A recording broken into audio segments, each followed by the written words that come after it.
Oficial e também o pessoal das tias e os tios do Zap, aqueles que estão acompanhando aqui pelo nosso podcast. Hoje eu trouxe um convidado que já é amigo de longa data. Então, nós estamos aí com alguns projetos e eu gostaria de apresentar esse meu amigo para vocês. Hoje vocês vão conhecer quem é Nivaldo Ramos, tá? E eu vou... Nivaldo, eu posso perguntar tudo? Pode perguntar tudo, Ana. Então tá. É Sexta-feira de Ramos, Sexta-feira de Ramos eu trouxe o Nivaldo Ramos. Ó, é um sinal, hein? Então tá. Eu quero fazer você bem-vindo aqui no programa. A gente já é amigo de longa data. Inclusive, estávamos ontem comemorando meu aniversário. Obrigado pela presença, obrigado por estar aqui no nosso programa Tia Pode. É isso aí, Naná. Obrigado por me convidar. Me sinto super feliz de ser um tio do Zap. Eu acompanho você desde o começo. Tenho muito orgulho do teu trabalho. Sei o quanto você vai crescer. Sei da tua importância hoje na direita, mas principalmente na tua importância na mobilização das tias e dos tios do Zap, que são aquelas pessoas como eu, né, que já não saem mais à noite, já não saem muito, a não ser para jogar um boliche com as tias, com os tios do Zap, né? Mas eu fico muito honrado. Quero deixar aqui o meu boa tarde para Curitiba, toda a região, todos que estão nos ouvidos, as tias e os tios do Zap. E dizer que um sábado importante, né? Daqui a pouco nós vamos estar aí na Páscoa, um momento de estar com a família, de muito amor, de muito carinho. E fiquei muito grato de estar com você no teu aniversário ontem e ver o teu marido cantando para você com todo amor, com todo carinho. Ele é muito fofinho, queridão, gente boa. Gente Ganhou boa. a partida de boliche, né? De Como novo, sempre. porque já é a segunda vez que ele jogou Eu acho boliche que e ele ganhou. fica treinando lá. Pior que não. Ele fala assim, eu vou ali na farmácia e vai lá dar uma jogadinha, porque ele só ganha.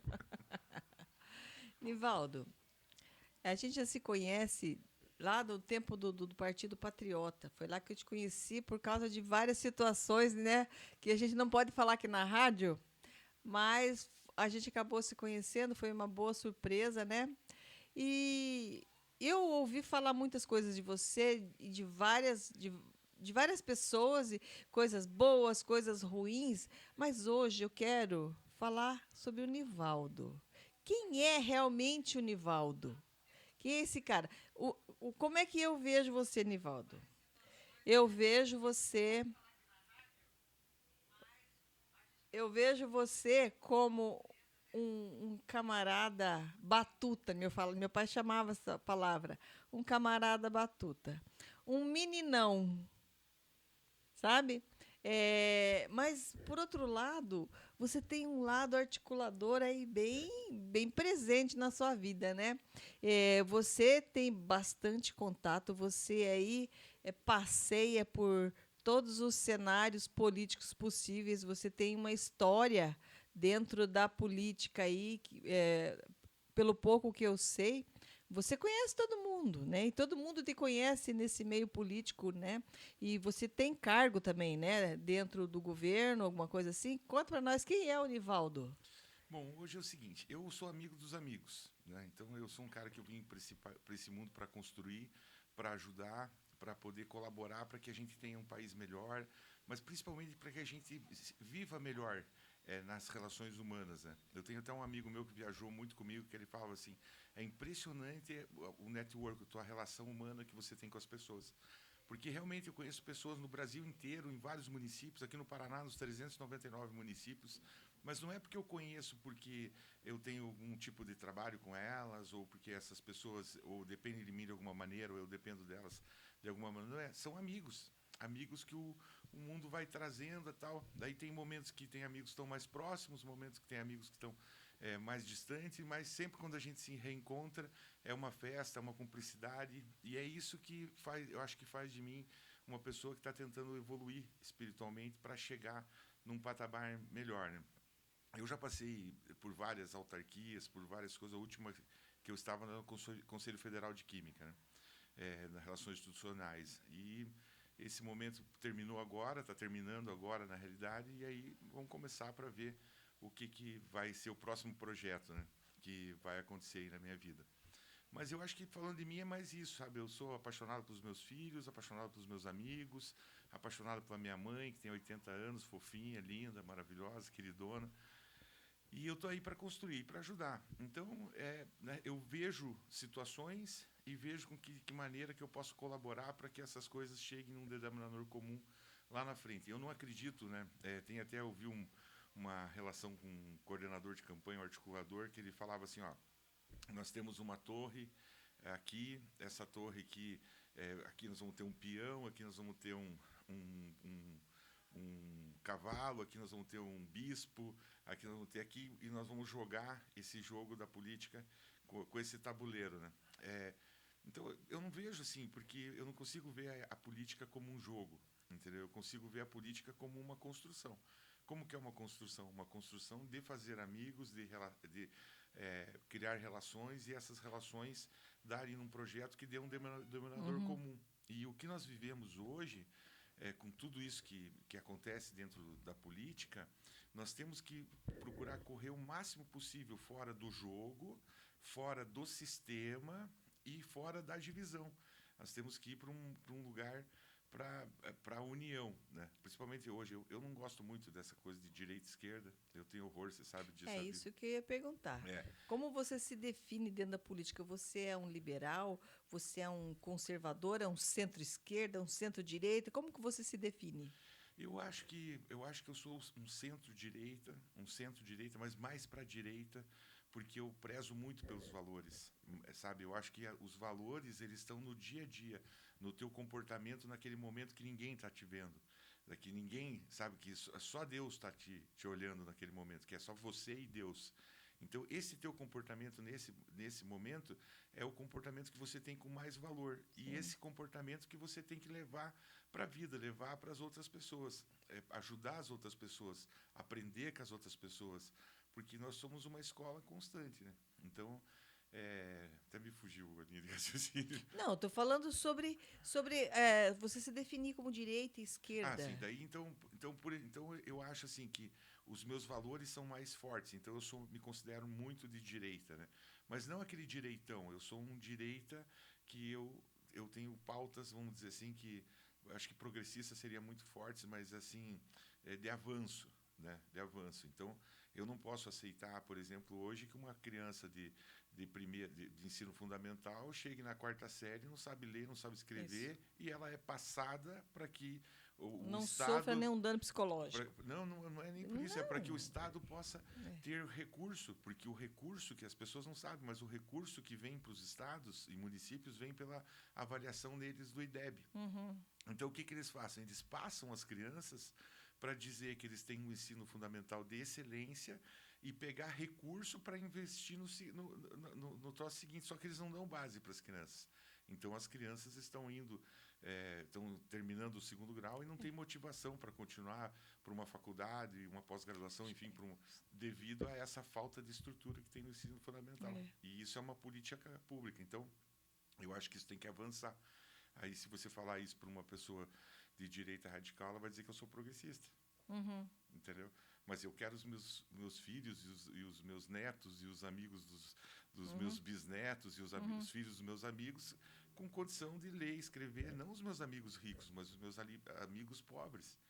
Porque eu sou um cara que eu tenho amigos de toda a classe social, né? Não é a classe social da pessoa que me define o amigo. Eu posso ter um amigo, por exemplo, como o Correr, lá do Abrataque, em Londrina, que é uma favela em Londrina, que é um cara que eu tenho como irmão, e, ao mesmo tempo, o Jackson Andrade, por exemplo, no Alphaville, que é outro padrão. Então, eu acho que a gente tem que nivelar não pelo que a pessoa tem ou pelo que a pessoa é, mas pelo ser humano que ela é. Exatamente. Né? Que é essa evolução. Então, aí eu fico meio progressista. Por isso que eu digo que eu sou centro-direita por esse motivo.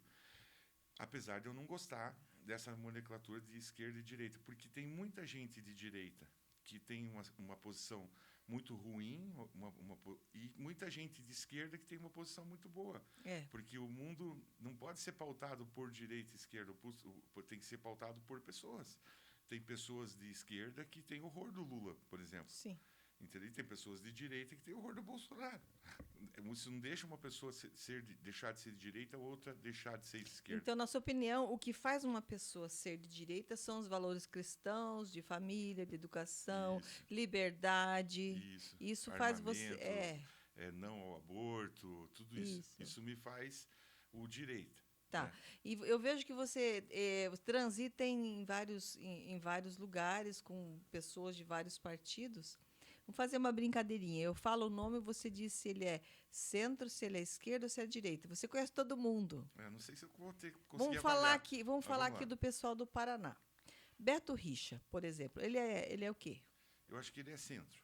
Ele é centro, só centro? Eu acho que ele é centro, porque o pai dele era um cara, um direitão muito forte, sabe Aham. como? E aí ele ficou mais maleável, ele meio flex. Quando ele teve o governo dele, ele teve um governo flex, né? Tinha parte da esquerda no governo, como é o governo do governador hoje aqui. Teve um governo flex. Então, por ter essa capacidade de diálogo com os dois lados e conseguir compor dentro do mesmo grupo esse tipo de pessoa, eu considero ele de centro. E ele é uma pessoa, por ele ser de centro, você acha que ele não tem posicionamento ou ele não pôde ter esse posicionamento porque ele precisava governar? Cara, eu acho que ele fez um governo, se veja a ponte de Guaratuba aí que está saindo, é um projeto feito por ele, aprovado Do Beto Richa? do Beto Richa, aprovado no a Orla de Guaratuba. A Orla de Guaratuba foi um projeto que dele também, que já deixou o financiamento pronto, tudo, aquela concretagem que saiu lá de Palmas, por exemplo, para Francisco Beltrão, também foi uma obra que veio já lá do Beto Richa, com as coisas. Então, eu acho que ele fez o que foi possível diante da equipe que ele tinha e da situação Sim. que nós vivíamos. Porque nós temos um problema no Paraná muito grave, que talvez a gente seja um estado peculiar em relação aos outros estados, que é o quê? Nós temos o mesmo grupo político administrando o Paraná e a Prefeitura de Curitiba, que é a principal prefeitura. Daqui a pouco eu já falo sobre isso. A prefeitura já há mais de 25 anos. Entendeu? Não tem mudança. Entendeu? Então nós vivemos um ciclo vicioso que fica sempre as mesmas pessoas, sempre as mesmas pessoas. E eu acho que precisava oxigenar, precisava ter uma força de pensamento diferente, entendeu? Sim. E num mundo onde a gente está tão violento, tão desgastado, né, com enfrentamentos em todos os campos e gente se matando e tudo isso que está acontecendo, eu acho que a gente precisa ter alguém dentro liderando um grupo político que seja uma pessoa que tenha valores, entende? Que tenha amor no coração, tal. Eu vi um negócio do Roberto Jefferson esses dias, até fiz um coisinha, coloquei no meu Instagram, que ele falou assim que tinha que pôr no estatuto do partido que o Brasil não é um país laico, que o Brasil é um país cristão. Então, quando você fala isso para pessoas evangélicas, por exemplo, elas vão dizer, por Silas Malafaia, vamos falar assim, ele vai dizer, não, Roberto Jefferson está certo, é isso aí, tem que ser cristão. Mas, dessa maneira, você não vai conseguir construir uma sociedade plural, uma sociedade que realmente cresça, que venha com tecnologia, novos pensamentos, uma sociedade moderna, uma coisa, se você não tiver os ubandistas, os budistas, tem que governar para todos. Para todos. Então, o país ele é um país laico, porque o Brasil é um país que aceita as coisas, dá tempo para... A nossa cultura ela é versátil, né? O Bolsonaro, por exemplo, ele tem essa vantagem que eu vejo nele, assim, que eu não vejo bem uma vantagem, né? Mas é um mérito, não é vantagem, um mérito, que é o quê? Nós, os indignados, né, que queríamos romper o sistema, criamos uma situação no Brasil inteiro onde nós trabalhamos e construímos durante 2 anos um nome chamado Jair Messias Bolsonaro para disputar a eleição para a presidência da República. Ele veio, nós tivemos sucesso com isso, tivemos um monte de ajuda divina, porque não era um processo muito fácil.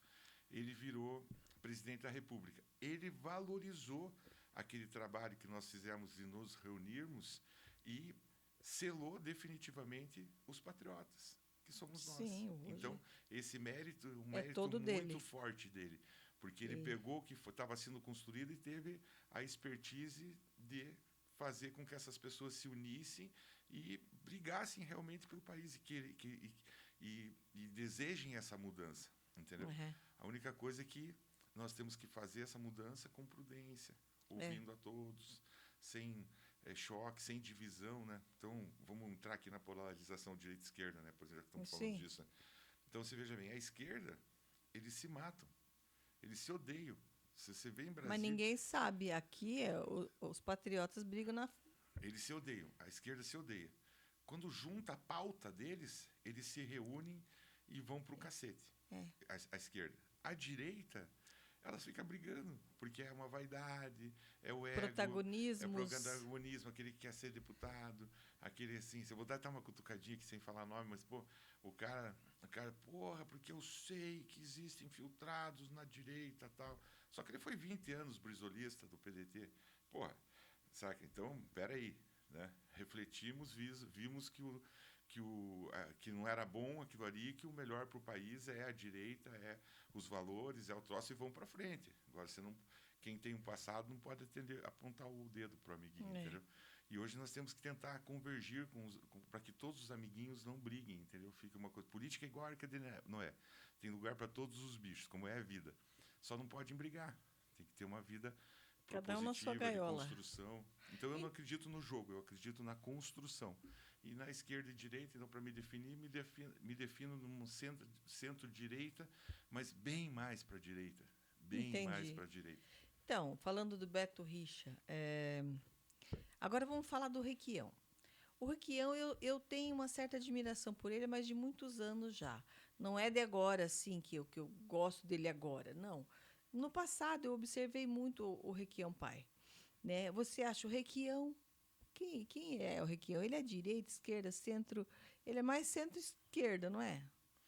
Então, o Requião é o seguinte. O Requião, eu acho que não é nem direita, nem esquerda, nem centro, nada. Acho que o Requião é Requião. É diferente. O que acontece com o Requião? Sempre foi, do nosso grupo político, sempre foi um inimigo político.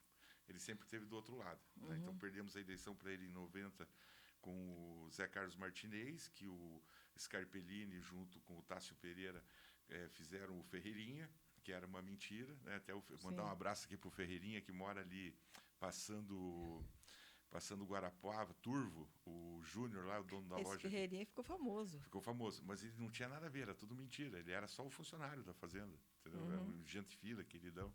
Hoje tem os netinhos dele, está com quase 90 anos, um querido. Então, eles inventaram o Ferreirinha, derrubaram a eleição de 90, o Martinez deixou, então deu uma segurada no Paraná, foi para uma outra linha o estado do Paraná. Né? Então, aí o Requião ganhou a eleição, virou governador do Paraná, enfim. Depois, com o Álvaro Dias, perdemos a eleição para o Requião de novo. Então, o Requião, quando os caras falam, não, o Requião está morto, já era, acabou para ele, tal, ele ressuscita. Por quê? Porque ele não é nem esquerda nem direita, ele é Requião. Então, ele tem as células dele no estado. Lá em Mangueirinha, por exemplo, tem o Miguel, que foi prefeito há 2 mandatos, gente fina. O Requião fez aproveitando um programa que tinha dos parques, na época que ele era governador, ele fez uma estrada circulando o lago para fazer um projeto de turismo que terminava na porta da entrada da fazenda do Miguel, entendeu? Porra, então, tipo assim, se você for lá hoje, o Miguel é um cara de direita, entendeu? Super direita, bolsonarista, doente. Se falar mal, sai no soco com você. Mas se você for lá no Miguel com o Bolsonaro ou com o Requião, ele vai falar, não, eu sou Requião, desde que eu sei. Por quê? Porque o Requião foi um parceiro que jogou o jogo dele. Né? Então, falar do Requião seria 3 programas aqui para a gente eu quero que ele venha, porque então, eu tenho curiosidade, porque ele sempre foi assim, meio diferentão, assim, teve opinião forte, a opinião é dele, né? Então, eu acho assim que ele cometeu um erro de sair do MDB, né, que era um partido de centro, para ir para o PT, né? Porque ele acreditou que teria um governo diferente, né? Que as coisas, acredito eu, né? E aí, só que daí eu fui me aproximar, conhecer o Requião um pouco mais a fundo, agora na eleição para prefeito, que ali no primeiro turno ali, que eu fui para a eleição da Cristina ali, faltando uns 10 dias para o segundo turno. Antes disso eu estava com o Requião, então eu tive a oportunidade de conhecer ele. E eu falei várias vezes para ele, falei, governador, eu vou falar um negócio para você. Se o Martinez soubesse que eu estava aqui, ele saía lá do túmulo dele e me dava um cacete, né? Me batia, né? Mas é isso aí, é conhecer as pessoas, conhecer o outro lado dele, é uma liderança importante do Paraná, foi governador, foi senador. Sim, ele tem uma história, né? Tem uma história forte e tudo. O filho dele eu gosto muito. Eu também gosto. A galera tira o maior sarro de mim, sabe? Porque, eu também. Eu entrevistei o Requião Filho aqui. Nossa, eu gostei muito do Requião Filho. Eu tinha uma ideia. Por quê? Porque estava no PT, todo mundo que está no PT, eu já tenho uma ideia de que está errado, de que é ruim. Aí eu conhecendo ele aqui na rádio, eu vi que o menino é bom, ele é Eu falo, inteligente. Ele tem algumas posições que eu não concordo, é, né? eu Mas falo eu gosto muito dele. com o Chico, né, que é o chefe de gabinete dele, e eu acho que ele tinha que vir para a direita, sabe, se posicionar. Mas o problema é que é muito difícil, porque iria dividir um espaço, viria para dividir um espaço, vamos dizer, porque ele é deputado estadual, com pessoas que já estão numa narrativa, né, É vamos isso dizer que eu vou assim, falar. dentro do processo. Então ficaria muito difícil. Então eu acho que ele tem que continuar nem direita nem esquerda, Requião Ele mesmo. vai para o partido que combina com ele, que é o PDT, eu acho, né? Não sei, não sei. Eu acho que Eu vai. acho difícil porque o Gol é uma liderança muito forte ali e é essa pauta que eu acho que eles tendem a fugir É. dessa pauta, entendeu? Então, não Mas sei, entre Requião Filho e Goura, o Goura ele tem muito conhecimento no meio dos professores, né? sim, os ciclistas, né? É, então. Mas o Requião Filho, ele é promissor. Eu acho que para ele vir para o nosso lado, ele tinha que abrir mão de algumas crenças dele. Né? A crença de que a esquerda trabalha mais com o social. Não Não é trabalha. verdade. Não é verdade. Não é verdade. Então, eu tenho essa ideia que a direita trabalha com o social também, só que de uma maneira diferente. Sim, O olhar que eu acho, a minha opinião que eu acho que ele tem, é que a esquerda olha para as pessoas de uma maneira mais humanizada e tem mais piedade, mas uma piedade que, para mim, é nociva porque não incentiva ninguém a crescer. Tá. se o dado tiver certo, que eu vi esses dias, 28 milhões de brasileiros recebem Bolsa Família. Eles veem isso como uma coisa muito importante, um marco na história do Brasil, esse número de pessoas estarem recebendo Bolsa Família. Então, pô, que legal, o governo está ajudando essas pessoas. Só que, na minha opinião, eles estão errando, porque Eu daí o não que gosto. acontece? As pessoas se tornam refém daquilo ali. Então, se Então, tiver mais um filho, é mais tanto, se tiver mais 2 filhos, tiver tanto, isso. se tiver na escola, tem mais tanto. Agora, eu acho que o grande problema que nós estamos enfrentando, vou tomar pausa que eu vou falar, mas vou falar, o grande problema que nós estamos passando hoje no Brasil é que nós precisávamos fechar as fronteiras, entendeu? Porque se você for hoje no Fiesta, no Condor, no McDonald's, aqui em Curitiba, principalmente nos fast food, quem que está trabalhando lá? Venezuelano, cubano, Haitianos. haitianos, entendeu? Então eu sei que existem problemas no país E deles. eles criticam o Trump quando ele quer fechar as fronteiras, né? Por causa do mesmo problema. Então eu acho que aqui tinha que fechar as fronteiras, entendeu? Esperar, nós temos mão de obra que precisa ser qualificada, nós temos que diminuir esses 26 milhões, se for esse 28, 26 milhões, se for esse número mesmo, de pessoas que estão no Bolsa Família, se realmente for isso, nós temos que diminuir isso para 5 milhões, entendeu? Nós temos que dar dignidade para que essas pessoas tenham condição de ganhar. O Francisco Simeão, e até na época do Requião, já que você falou do Requião, tem essa história, que o Requião elevou o salário mínimo regional, eu acho que na época era 1.200 e alguma coisa, ele levou para 1.500 e alguma coisa. E aí as pessoas falavam que os pequenos comércios iam quebrar, que ia quebrar o Paraná ia quebrar com aquilo. E ao contrário, o que aconteceu? Estimulou o consumo, aumentou as vendas, aumentou a arrecadação de A imposto. tal da curva. E isso, exatamente. Exatamente. Então, eu acho que o Requião, ele. Então eu acho que a gente tinha que subir o salário mínimo.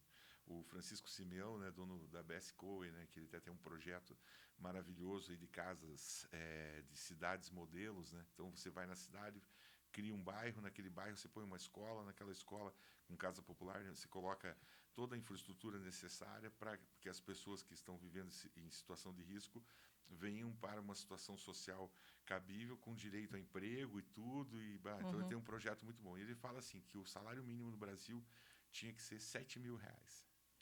Sabe? Daí, se você fala isso para o economista, o cara fala, o quê? 7 mil? Vai quebrar as empresas. Mas quando o Requião subiu, não quebrou. Então, eles mantêm o povo miserável. Porque a economia gira. Quem tem mais poder de compra, a economia vai girar. Mas eu acho que é medo de afundar mais. Eu não sei. A gente quer muito. Eu não sei por que nosso país tem um salário mínimo tão baixo. O povo escraviza o povo. Né? Mas veja, o salário de vários políticos são muito alto. O que eles gastam para manter um prédio público uma alta grana, um dinheiro muito alto. Aí funcionário, principalmente a Suprema Corte, que tem lá funcionário até para colocar lá o chapeuzinho lá. Então, quanto dinheiro a gente poderia economizar se a gente pudesse cortar gastos? E outra coisa que eu quero falar sobre Bolsa Família, Vale Gás e Luz Fraterna. Quem criou Luz Fraterna foi o Requião, inclusive. Eu acho que o excesso de assistencialismo corrompe o caráter. Aquilo que a gente estava falando, as pessoas que não são preparadas, que vêm, que conseguem se sustentar, porque daí o cara ganha R$1.600 ali. E se ele for ali para trabalhar na empresa, por exemplo, R$2.000, né? Vamos dizer que ele ganha R$2.500 para trabalhar numa empresa. Aí ele vai para o Bolsa Família, ganha R$1.600 ali, né? Eu não sei quanto que está o Bolsa Família. Bolsa Família, não é, acho que depende de quantos filhos. Mas vamos dizer que você olha que uns R$800 por aí. Né? Não sei, não faço então, ideia. ele vai para o Bolsa Família, daí ele fala, mas aí eu ganho esse aqui fixo e eu trabalhando por dia, eu vou ganhar mais R$100 por dia. Por que ele vai ganhar R$2.500 se ele pode juntar aquela ajuda do governo com trabalhar por dia na informalidade e ganhar muito mais que aquilo ali, né? Então, é uma questão... Mas eu acho que o nosso problema é um pouco maior, assim, sabe? Porque, então, por exemplo, por que eu sempre falo que o Álvaro Dias foi o maior governador da história do Paraná? Eu também gosto por que eu falo isso dele com no governo? Toda a não gosto dele na história do Senado, mas do governo eu tiro meu chapéu para ele. Mas na história do Senado, falamos daqui a pouco sobre isso. Mas, assim, falando assim de governador, o que acontece? O que acontece hoje no governo do Estado? Hoje, vamos falar de hoje. Está acontecendo nesse momento na administração pública do Estado do Paraná. O que acontece? Ele recebe o dinheiro do governo federal, ele recebe o dinheiro das privatizações, ele recebe o dinheiro do IPVA, o dinheiro enfim, tudo que ele tem direito de receber ali. Ele pega esse dinheiro e repassa para os municípios. Os municípios vão lá, fazem as suas obras lá no município, escola, creche, pavimentação, tudo que está tudo precisando nos municípios, porque nós temos 399 municípios num estado que poderia ter 280 e resolver o mesmo problema. Então, foi inchado a máquina pública por interesse político. Então, o que acontece ali? Ele distribui a verba para os municípios. Aí os municípios usam. Uma parte dessas verbas que vão para os municípios vai pelos deputados estaduais. Sim. Então, os deputados estaduais ficam com um cacife enorme indicando. Então, o deputado fala, vou mandar uma pá carregadeira, vou mandar uma patrola, vou mandar um caminhão pipa, vou mandar um caminhão, enfim, né? E esse equipamento que eles mandam para os municípios, os deputados, vai, óbvio, ajuda o município, que está precisando e tudo. Mas é para quê? Para manter a base votando com o governo. Tanto que nós não temos oposição. Nós temos ali a Mabel Canto, o Requião Filho e o PT, daí a esquerda. Né? Bem pouco só, também não é todo mundo, né? Porque o governo é flex. Né? Então, o que acontece? Como que deveria ser isso? O que o Álvaro Dias fez quando era governador? Ele chegou e falou, o que nós precisamos? Nós precisamos escoar a produção. Então, vamos fazer estrada para escoar a produção. Nós precisamos manter essa produção, mandar essa produção para fora. Então, vamos fazer um porto, vamos fazer uma ferrovia, vamos fazer... Então, ele pegou aquele dinheiro, que é o mesmo dinheiro que eles recebem hoje, na época, e usou esse dinheiro para fazer a infraestrutura no Estado, para que a própria economia girasse. Então, a agricultura tivesse condição de distribuir a safra, a indústria... condição de distribuir o seu produto industrializado, e isso fez com que o Paraná, em 4, 5 anos de governo, levantasse em 50 anos. Que ano que foi a primeira vez que o Álvaro Dias foi governador, você lembra? Eu acho que foi em 88, não, 87, agora não me lembro. Então, eu me lembro que a minha família, meus irmãos trabalhavam numa empresa chamada CR Almeida, que é filha do menino lá do Almeida, né, do Marcelo Almeida.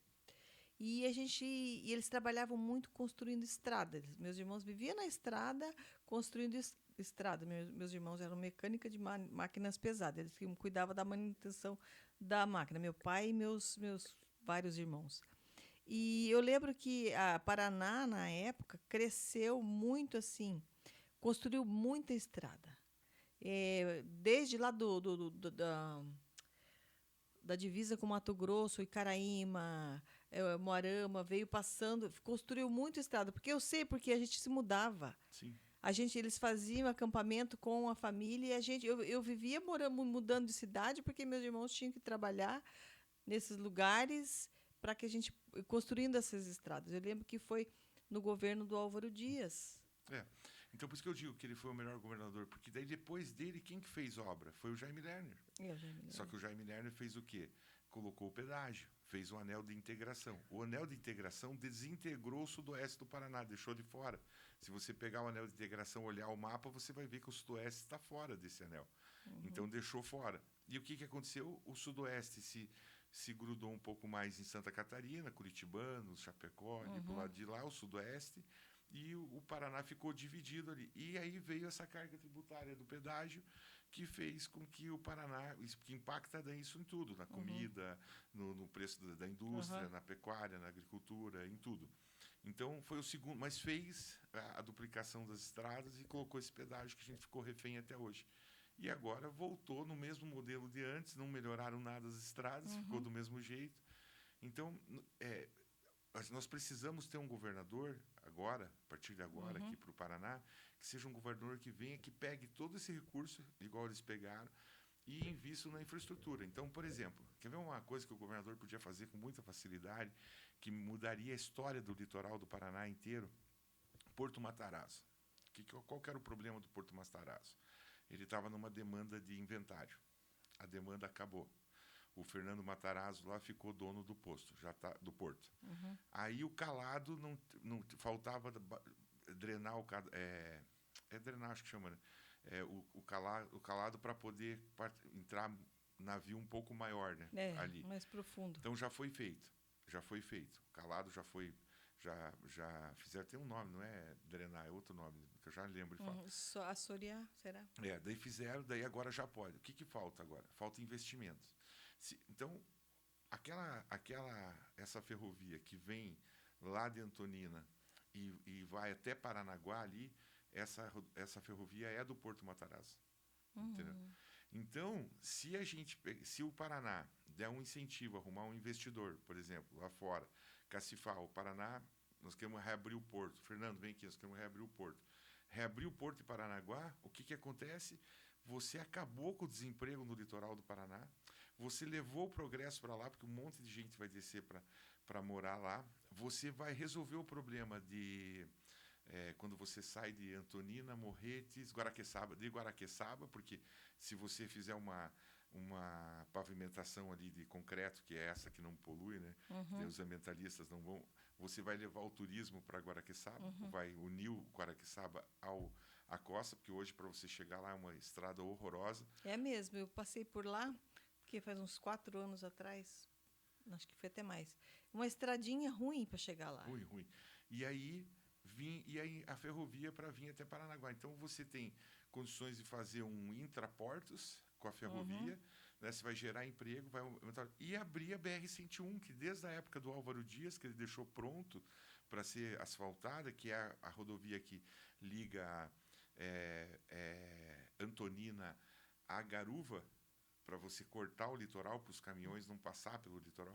Porque essa ponte que vai sair agora ainda tem esse problema, né? Que os caminhões vão passar por dentro de Guaratuba. Se pensa assim, dezembro e janeiro, o fluxo de caminhão, mais o fluxo de veranista. Porra, imagine. Não tem estrada, infraestrutura para encarar isso. E aquela Alexandre Martins vai virar já é assim, né? Ondulado, vai virar de vez.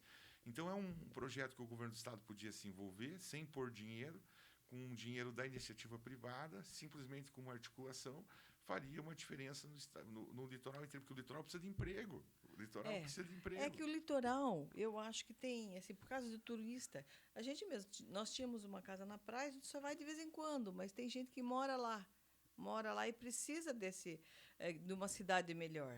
Pode ser que, se eles melhorassem a cidade, muita gente quer. Meu marido é um mar, vou morar, meu irmão, quero morar na praia quando aposentar. Agora, a praia tem que estar convidativa, tem que ter um motivo para você morar na praia, tem que ter um lugar para você ficar que você fala, aqui tem mercado, aqui tem hospital, aqui a estrada é boa, mas parece que só funciona o litoral no verão. É. Então, isso seria uma das coisas. Uma outra coisa que precisaria fazer para o Paraná, seja tudo atitude política.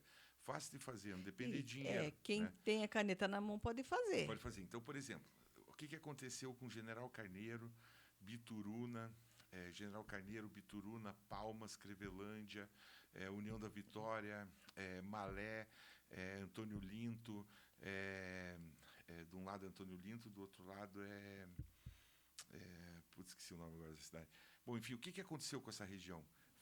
Ali era uma região que vivia de reflorestamento. Uhum. Então, as pessoas plantavam pinos, plantavam canela, enfim, né, tudo que tinha direito, e fabricavam móveis e janelas, e então viviam da madeira. Então, eles não estavam, vamos dizer, acabando com a mata. Né? Ao contrário, eles estavam cuidando da mata. Tanto que a maior reserva de araucária do Paraná fica nessa região que eu estou falando aí. Não existe pinheiro araucária, tantos pinheiros araucárias como tem nessa região. Sim, meu irmão mora na Vitória. Então, o que acontece? E lá é uma cidade que precisa do quê? Precisa de emprego, precisa de indústria, precisa de um monte de coisa. Por que não tem? Transporte lá é bem ruim. Por que não tem? Porque o governo federal fez um parque, fez uma reserva que pegou bem certinho em cima dessas áreas dali. E aí foi proibido você trabalhar com a madeira nessa região. Entendeu? O Nego Forte, por exemplo, que era um cara super grande lá, que era de uma madeireira gigante, foi preso, Polícia Federal, o troço tudo assim, uma coisa horrorosa. Por quê? Porque eles queriam fazer uma reserva indígena no lugar. Então, o que nós precisávamos fazer? Nós precisávamos pegar tudo isso por causa daquela história da Itaipu, que avançou tantos quilômetros, e daí aquilo ali avançou. Mas não sei se você sabe por que as pessoas invadem terra. Sabe por quê? Que o MST existe? Vou te contar. Agora a gente mudou isso no governo Bolsonaro. Mais uma coisa do Bolsonaro muito boa. O que aconteceu? Toda a região do Braviaco, que é a estrada de ferrovia do Braviaco, e toda a região de fronteira do Paraná, Santa Catarina, Rio Grande do Sul, do país inteiro, são regiões que você tem que fazer a regularização fundiária. Porque essa área aqui, então você, por exemplo, como é que funcionava o Paraná? Você ia ali na Boca Maldita, do lado ali, onde tem um restaurante ali era a Secretaria de Desenvolvimento do Estado do Paraná. O presidente era o Lupion, na época, o pai, né, Lúcio Lupion pai. Aí você ia lá e falava assim, olha, eu quero comprar uma gleba, uma área de terra. Daí o que você tinha que fazer? Você tinha que fazer uma igreja, você tinha que fazer um lugar para os tropeiros dormir, e você tinha que abrir as picadas para fazer as estradas. Assim nasceram as cidades do estado do Paraná. Então, por exemplo, a Chateaubriand foi fundada pelo seu Oscar Martinez, pela família Martinez. Você sabe quem que fundou a cidade Nova Esperança? Não sei. Meu avô e minha avó. Fofinho. Que top. Eles que abriram a cidade, abriram estradas, trabalharam. Então, essas regiões, você ia lá, comprava, o troço fazia escritura, você comprou do governo federal, fazia escritura, só que aquela área era tua, mas era do governo federal. Para você, essa área se tornar tua, você tinha que plantar, produzir nela, mostrar que produzia, só que não foi criado um mecanismo para fazer a regularização fundiária disso. Então, você é dono, mas não é. É teu, mas é do troço. Aí o MST vai lá, olha aquela fazenda produtiva, coisa mais linda, e fala assim, vamos invadir ali, vamos ver. Não tem regulação fundiária, vamos entrar. E isso ficou por anos. Aí, no governo Bolsonaro, o presidente do INCRA, através da Sara Chagas, que é uma advogada, filha do dono da Santa Cruz, ela fez a regulação fundiária a quatro mãos ali com o superintendente do INCRA aqui do Paraná. Eu inclusive, ajudei nessa articulação e saiu o termo de regularização. Então, agora é possível regularizar. Então, você vai lá... Por isso que diminui a invasão do governo Bolsonaro. Exatamente. E agora? Começaram de novo? Não, continua fazendo, porque eu não sei como que está funcionando o INCRA, né? Então, se o INCRA estiver funcionando como estava no governo Bolsonaro, as pessoas estão regularizando. Se não estiver funcionando, tal. Eu, para falar bem a verdade, estou meio por fora disso nesse momento. Mas foi um mecanismo importante do governo Bolsonaro, uma virada de chave para acabar com esses movimentos, porque a gente precisa acabar com alguns movimentos, principalmente movimentos nocivos para a soberania Sim, nacional, principalmente. mas sem fazer o uso no diálogo, sem uso de armas, sem uso de truculência, tem que ser no diálogo. E o que está faltando para o nosso país hoje, tanto na direita quanto na esquerda, mas na esquerda a gente já está acostumado a ser assim, É, é o diálogo. Né? diálogo. É o diálogo. Nivaldo, vamos mudar o assunto. Você agora está aí fechado com Cristina Grêmio? Na realidade, eu estou fechado com o Paraná, né, com o Brasil, né, que eu quero o melhor para tudo isso. Né? Eu tive na campanha junto com você, né, Sim. na campanha da Cristina Grêmio, montamos lá o QG Patriota, que fez realmente a diferença na campanha. Eu, uns 15 dias ali antes do segundo turno, a pedido do Jackson, que é um amigo que não é da política, né, um amigo que tem o Guilherme, né, que a gente fala o fofinho, que me apresentou para ele e tal. Ele, porra, venha me ajudar e tal. E eu fui, né? E acabamos no segundo turno e quase ganhamos a eleição. Por quê? Por essa luta minha contra o sistema. Nesse meio tempo, eu tenho uma aproximação muito grande com o senador Álvaro Dias, que é um cara, assim, na minha opinião, o melhor senador. Eu até vou falar um negócio do Senado, para não passar batido. O senador Álvaro Dias foi o cara no Senado que bateu no PT a vida inteira. O que a direita tinha que estar fazendo no Senado hoje? Tudo bem, pauta da anistia é muito importante, porque nós temos que tirar as tiazinhas, principalmente as nossas tias e os nossos tios estão tudo que lá. estão lá, então nós temos que libertar essas pessoas, né, fazer Inocentes. justiça, inocentes e tal. Tudo bem. Mas qual que é a pauta mais importante para o país hoje? É o fim do Fórum Privilegiado. Essa é a primeira pauta que tem que acabar. De quem que é esse projeto? Senador Álvaro Dias. Brigou, aprovou no Senado, chegou na Câmara Federal e engavetaram. Eu não vejo nenhum parlamentar da direita levantando essa bandeira e brigando e buscando assinatura para pôr para votar na Câmara Federal. É o mais importante, porque se você acabar com o Fórum Privilegiado, o que aconteceu? O processo do Bolsonaro vai para a primeira instância, o processo do João das Couve vai para a primeira instância, se volta as coisas a serem como deveriam ser, né? Então, por exemplo, assim, quando você com fórum privilegiado, por exemplo, um juiz, um desembargador, ele tem praticamente um salvo-conduto para qualquer coisa que ele queira fazer, porque ele tá protegido pelo fórum privilegiado e vai. Daí você pega, assim, por exemplo, você vê um deputado federal, você fica um alerta para os tios e tias do Zap, né? Porque aqui nós estamos falando para a nossa turma, né? Para a nossa turma. Então fica o alerta para os tios e tios do Zap. Você vê um cara que está vindo para a política pela primeira vez, com musculatura financeira, gastando muito dinheiro que não condiz com uma campanha normal de deputado federal, principalmente, o que pode ir lá ver é processo que ele precisa embarrigar para frente para prescrever, para quando ele for julgado ele não ser preso, ou é estelionato, ou é falência, Nossa. ou é, sabe? Então nós temos que acabar. O Fórum Privilegiado é algo que é muito nocivo para o Brasil. O juiz de garantia, por exemplo, é outra coisa que é muito importante para que a gente possa... Tem que ter juiz de garantias. Isso. Por que às vezes eu fico pensando, nesses processos do 8 de janeiro não tem juiz de garantias?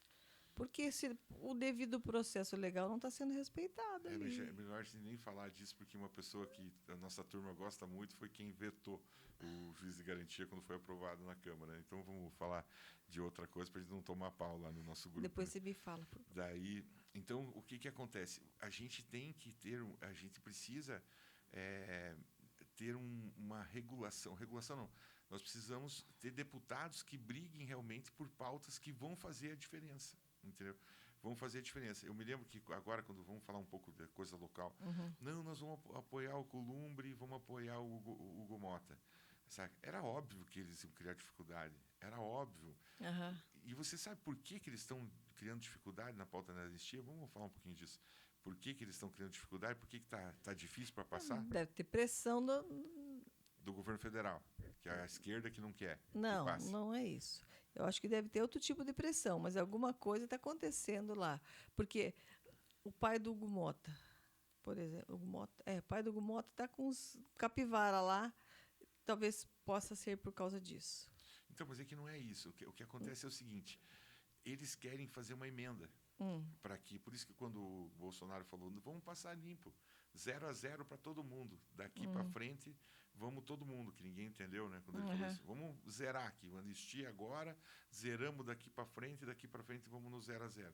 Por quê? Porque eles querem colocar uma pauta não, uma emenda nessa PL da anistia, onde anistia todos. Então, você pega as pessoas que estão condenadas a 8 anos, mas o texto da anistia, como está, não tem essas emendas. Então, eles estão tentando criar uma situação para poder colocar junto isso aí, para daí aprovar. Para liberar outros criminosos que não foram do 8 de janeiro. Isso, exatamente. Liberar não, aí todo não, mundo. né?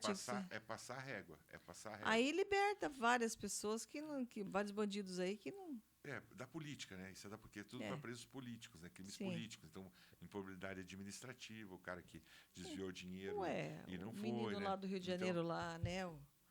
Que lá era para 400 anos de cadeia, tá livre aí. Então, com a anistia, liberou geral. Então, é isso que a gente não essa quer. Que é a questão. Então, se o texto passar, o texto como está, né? Sem emendas, sem adendos ali, beleza, muito bom, vamos liberar os nossos patriotas, ótimo, maravilhoso, uma puta de uma vitória, nem da direita, eu vou dizer para você que é uma vitória da humanidade, porque vai ter pena dessas pessoas que estão lá, porque eu conheço bem essa história profundamente e eu tenho uma visão diferente sobre isso tudo. Então, eu acho que a gente precisa realmente fazer justiça, mas, ao mesmo tempo, também frear aquelas pessoas que viveram, né? Porque quem estava na frente dos QGs, os patriotas que estavam lutando pela nação ali, teve muita gente que veio e faturou no Pix, desviou recurso, fez tudo, viu uma oportunidade e fez o que não devia ter feito ali. Sim, pessoas conhecidas. E então você pega, assim, por exemplo, pessoas que iam lá e falavam que eu sou o marqueteiro do Bolsonaro, ele mandou um recado para vocês, não saiam daqui, ficam, como foi o caso do Michel Winter lá, por exemplo. Então, são atitudes que não foram, que levaram a gente para essa situação que a gente viveu.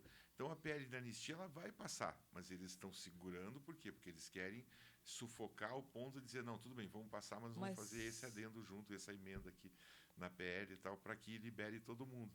Então, é um momento muito delicado. Por isso que eu falei esses dias, nem me lembro onde que eu falei isso. Lá no dia do nosso evento lá da Santos Andrade, né? Que nós agora precisamos pensar nas pessoas, entendeu?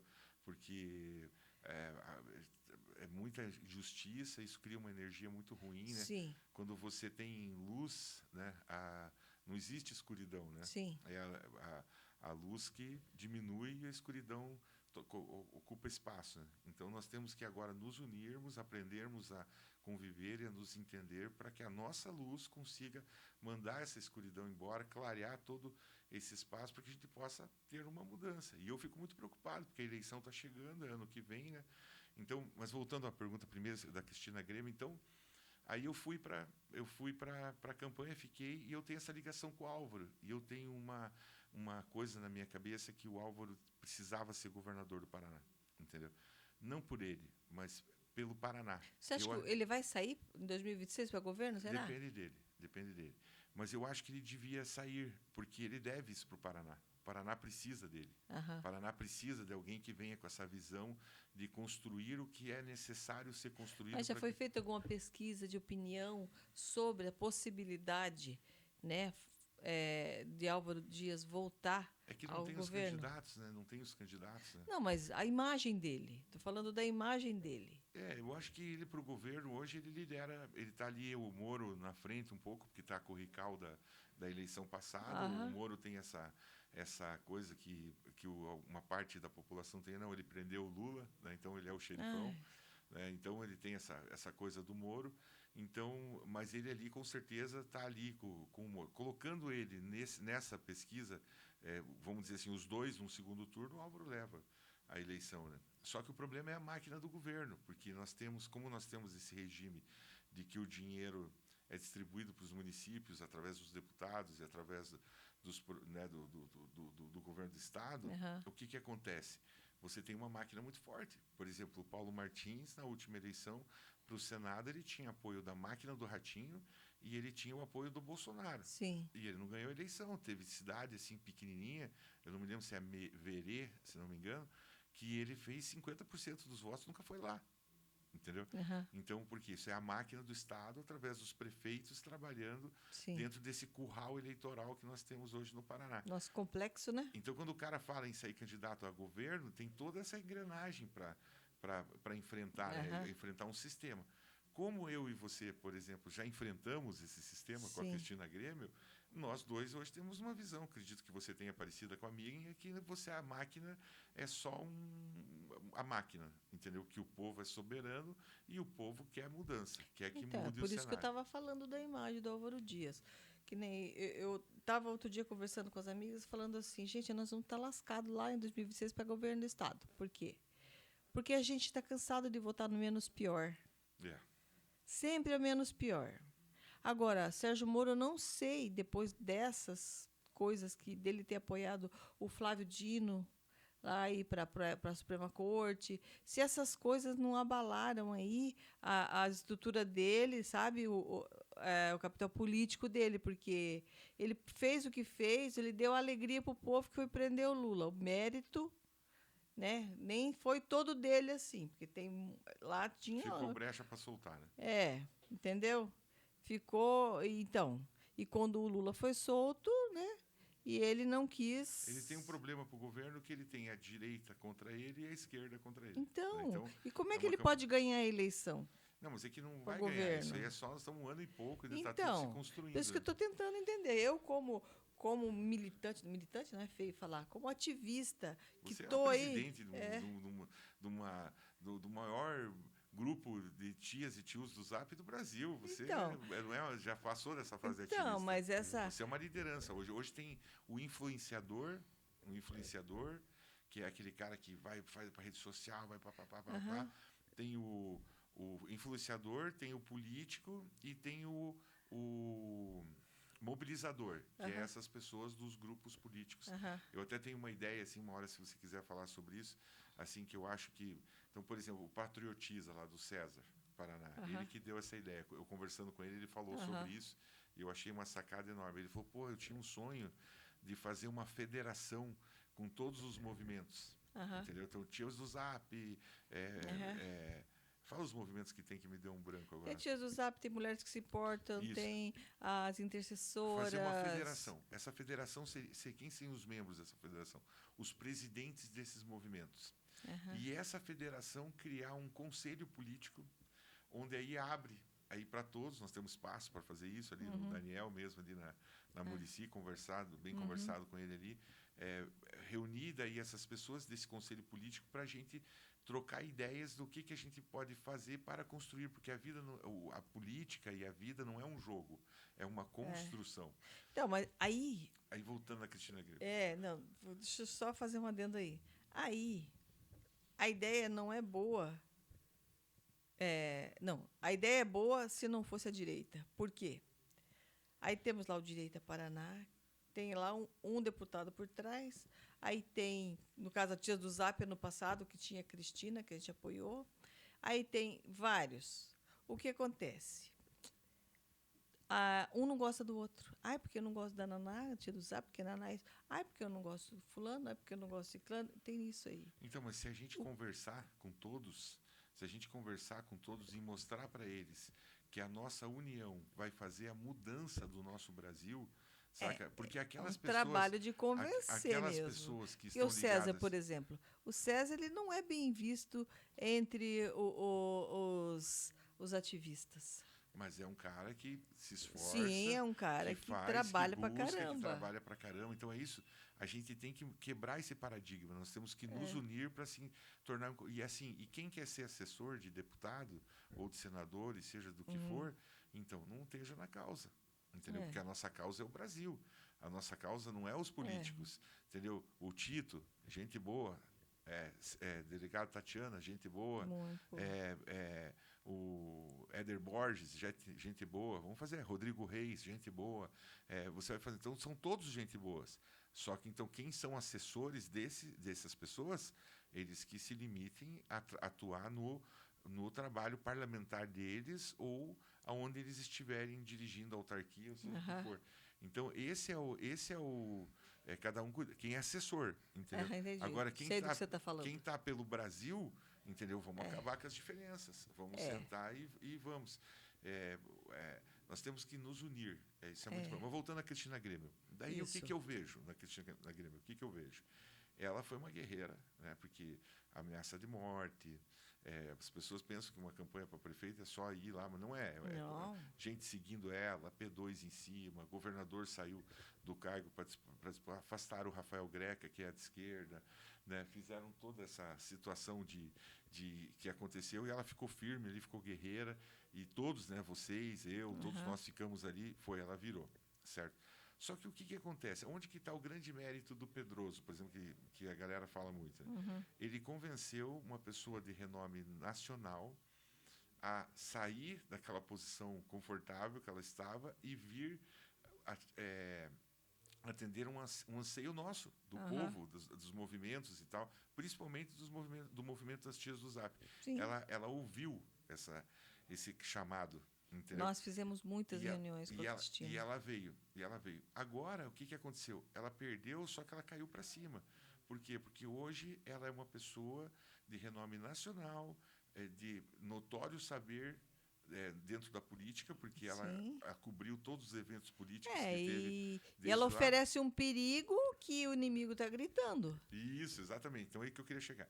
Então ela pega. Então eu vou falar coisa que eu nem devia falar, mas eu vou falar. Então, o que acontece? Ela vai virar... Ela tem todas as condições de ser senadora. Eu viajei com ela agora para o sudoeste do Paraná.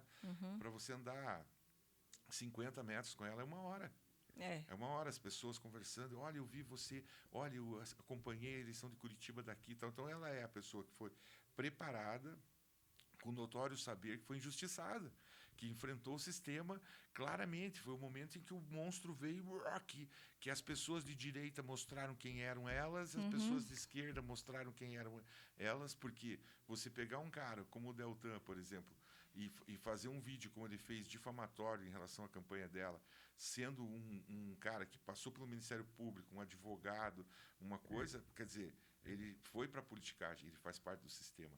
Não, entende? Agora sim. Entende? Então, essas coisas, esse enquadro, para isso serviu a eleição. Daí agora veio. Aí, olha só o pulo. Olha como é que a coisa é muito maior do que as pessoas imaginam.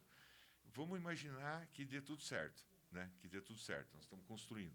Ela virou senadora da República. Daqui 4 anos, ela pode ser candidata ao que ela quiser, sem perder o mandato, por exemplo. Então, ela vai estar com força dentro do Congresso Nacional, provavelmente continuando com o apoio que ela tem do senador Álvaro Dias, que é um cara que transita no Congresso como ninguém, tem uma liderança lá dentro muito grande, né, porque fez um mandato brilhante combatendo a esquerda, então ele tem como aglutinar pessoas que outro não tem.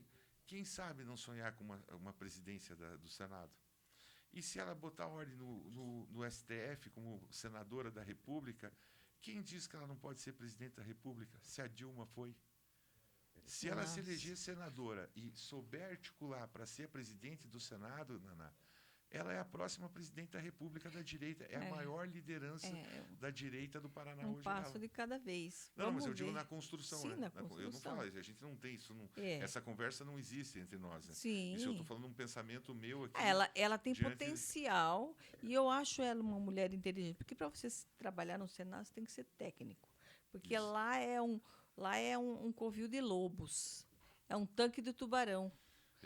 Se você entrar lá, pular naquele tanque de tubarão sendo uma sardinha, você vai ser danado. Então, eu acho que a Cristina ela tem peito para poder enfrentar um Senado. Eu acho que ela tem essa capacidade. Ela tem notório saber e eu fico muito feliz porque eu sei que você vai estar junto com ela e nós vamos poder fazer um trabalho brilhante. Todas as pessoas do bem, da direita, que realmente têm valores. Aquele valor quando a pessoa está sozinha, sabe? Não é aquele valor que ela faz para mostrar para as pessoas. Uma vez eu falei para o Jackson que eu estaria com a Cristina se alguma coisa fosse resolvida, que se foi, resolveu. É isso aí. Então, agora a gente vai conversar. Vamos conversar. Certo. Mas vamos encerrar, né? Vamos encerrar. Obrigada aí pela participação.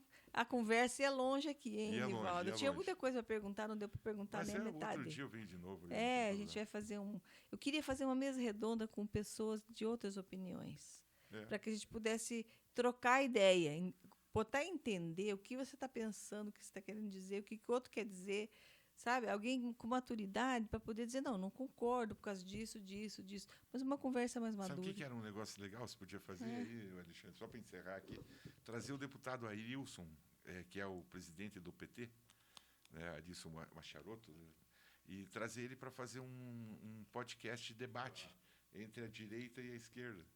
Para a gente. É um negócio legal. Vai ter a posição da esquerda e vai ter a posição da direita. Eu queria os presidentes de partido aqui. É isso aí. Chamar o Jacobo também. Nossa Senhora. Imagina, vamos sonhar, tá? Gente, quero agradecer muito aqui. Obrigada, Nivaldo. Obrigada a vocês que estão nos ouvindo aí na Rádio Paraná Oficial. E eu vou pedir para vocês da Rádio Paraná Oficial, que vocês que estão inscritos já no canal da TV Paraná, do Rádio Paraná Oficial, se inscreva no canal A Tia Pode no YouTube para ajudar a fortalecer o canal, tá bom? Então, eu quero agradecer muito a sua presença, Nivaldo. Obrigado, Naná. Foi uma honra estar aqui com você. Mandar um beijão para os tios e tias do Zap. Me sigam na rede social, Nivaldo Ramos 77. Me encontrem aí, tem bastante coisa interessante. E estou aí para ajudar. Eu estou aqui para fazer amigos, não estou aqui para dividir. E para o pessoal do nosso grupo, lá dos tias e tios do Zap, quero deixar um carinho todo especial para todas as tias e todos os tios e todo mundo, até para a Josi, que é para todos eles. Quero deixar um abraço aqui bem grande, todo o meu carinho. Isso aí, obrigada.